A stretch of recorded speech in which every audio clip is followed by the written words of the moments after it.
This is a story from Thailand.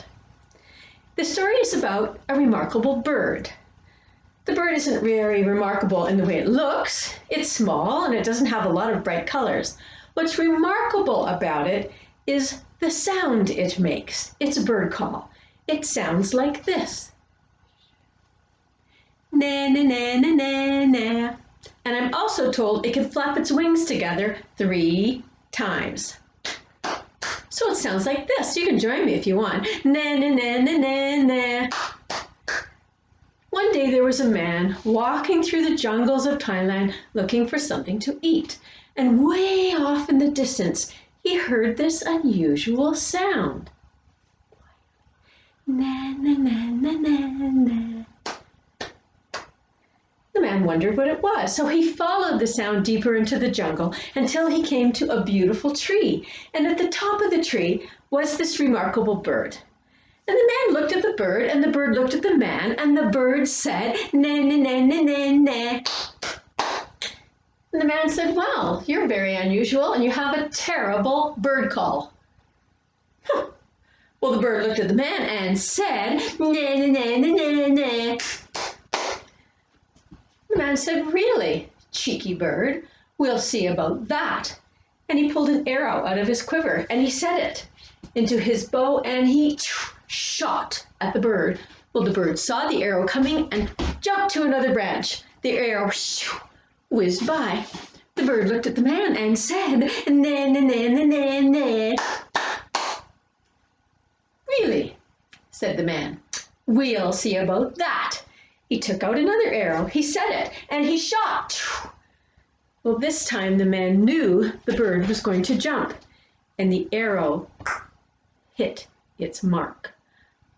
The bird fell down between the branches of the trees and landed thud right on the ground in front of the man. Huh, said the man. He picked up the bird, he stuffed it into his sack, and he took it home for dinner.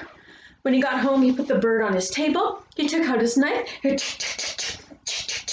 he cut the bird into 100 little pieces, scooped up all the parts, put them into a pot. He added water to the pot, put a lid on the pot, and set the pot over top of the fire. And he waited. And he waited. The water inside the pot began to bubble and boil, and steam came out from underneath the lid. And then the man heard, from bubbling and boiling inside the pot, the sound of the bird singing.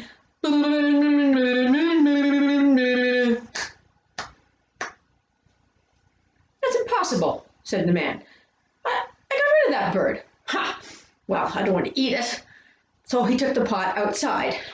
What am I going to do with it?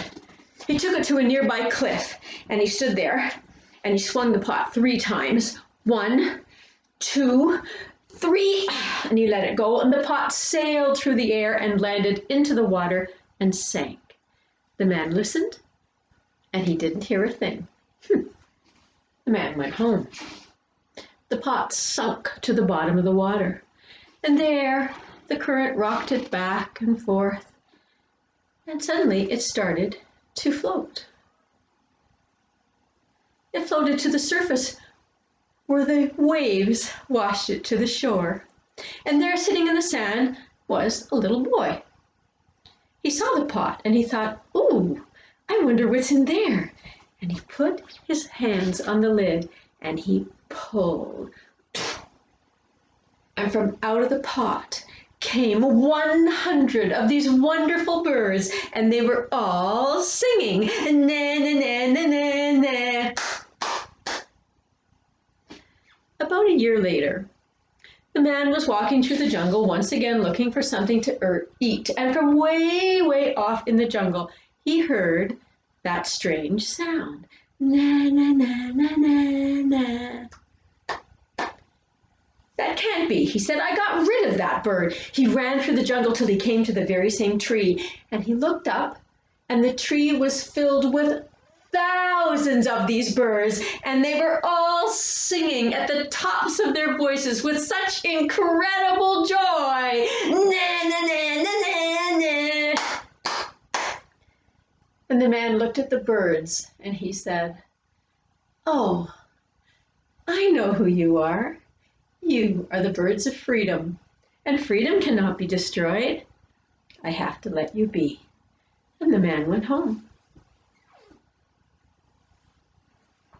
And that is a traditional tale from Thailand. I hope you'll be able to find a tale from your culture or from your family heritage. Ask your grandparents, ask your parents, ask some relatives, ask someone in your religious community. Do they have any stories from your culture? I'm sure they'll surprise you.